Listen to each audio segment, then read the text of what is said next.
A big thank you to Squarespace for sponsoring this week's video. If you need a website or a domain, go to squarespace.com/James for 10% off your first purchase. Hello everybody, how's it going? It's quite early. Well, it's not that early, it's about 7:30. 20 to 8, but it feels early. And I don't know if anyone's in these houses, so I'm trying not to make too much noise. But today, what I want to talk about... Sorry, can you hear me when I walk? Maybe not. What I want to talk about is aperture, or manual mode, and why you shouldn't use manual mode all that often. And I'm asked constantly, and have been since the advent of this YouTube channel, how often I shoot in manual mode. And I think it's because particularly beginner photographers think that people who make their living from photography use manual mode all the time. And in my experience, the vast majority of people that I know who make a living from photography hardly ever use manual mode, and for good reason. And today I want to talk about that and why aperture priority, for the most part, is better in most situations. And as usual, I'll make some massive generalisations through the course of this video, which you need to do in a YouTube video, but hopefully that's okay. It's beautiful here. A place called Roscollon in Anglesey, and another place that I've never been to before today. The more time I spend in Wales, the more I think, well, why do I bother going anywhere else?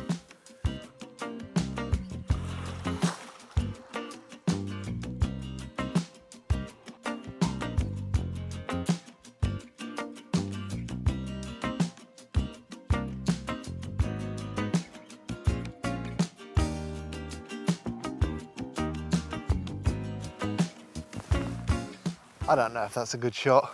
Anyway, manual mode and why I think you should rarely use it. The first reason is that it can be quite distracting to have to fiddle around with your settings constantly.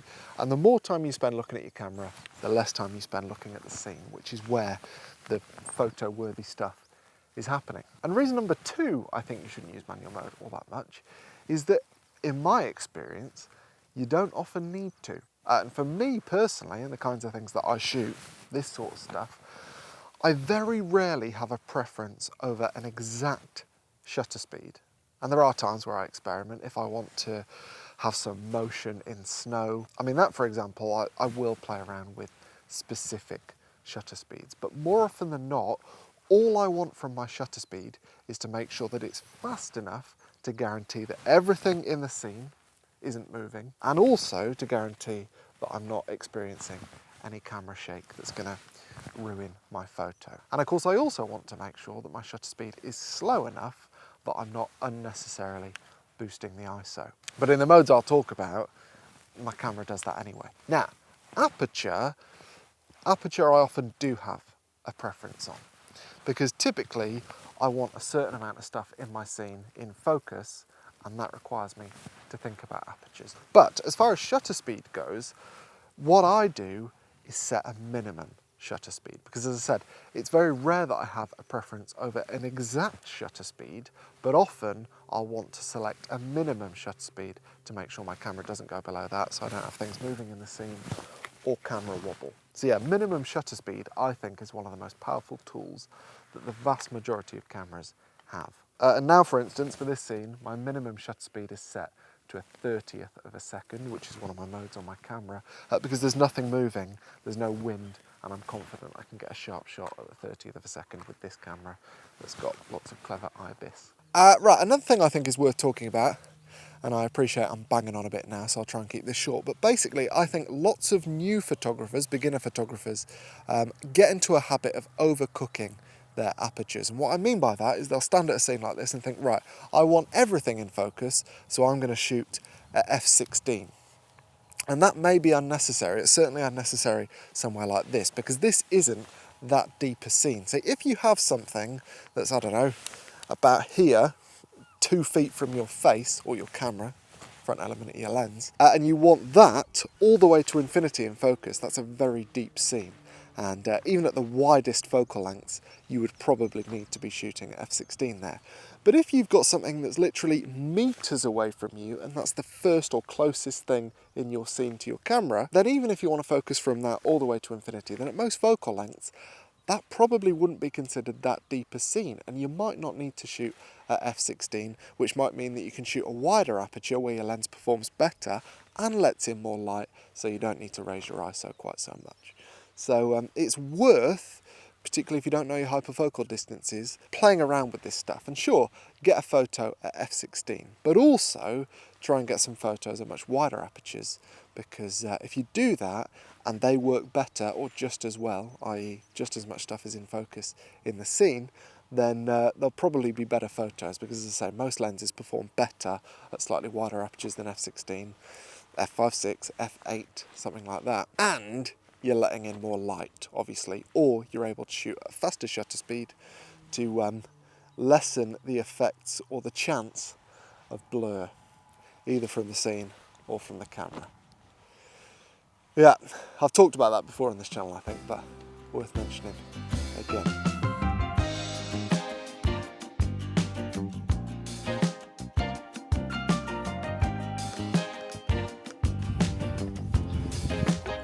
I will find another subject today, I think, but yeah, this doesn't work anyway. I'm too late for the gorse, which is a shame. A few weeks ago, that would have looked amazing. Next year.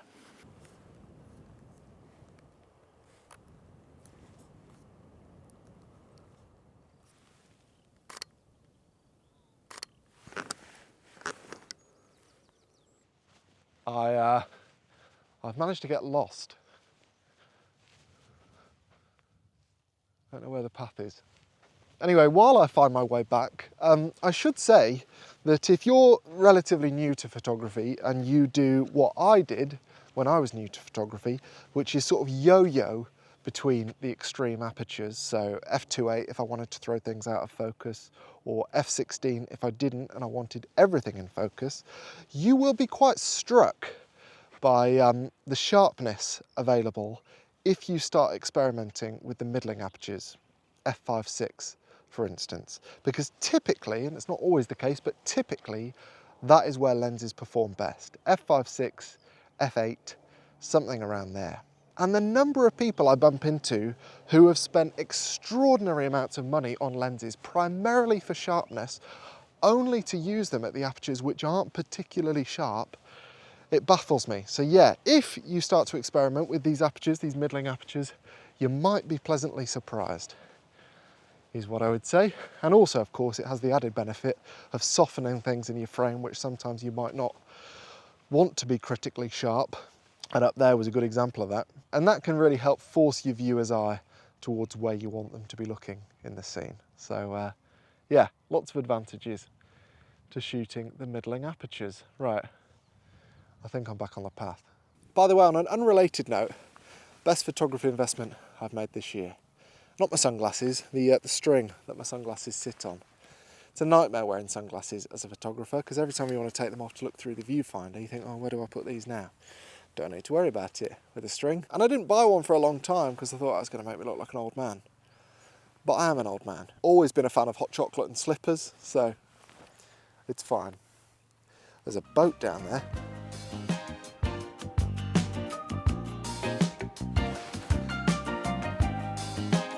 I feel like I've talked a lot about aperture in this video, which I didn't necessarily intend to do. This isn't specifically a video about aperture, it's about not using manual mode and aperture priority instead, which doesn't necessarily have to mean I talk about aperture all the time, but yeah.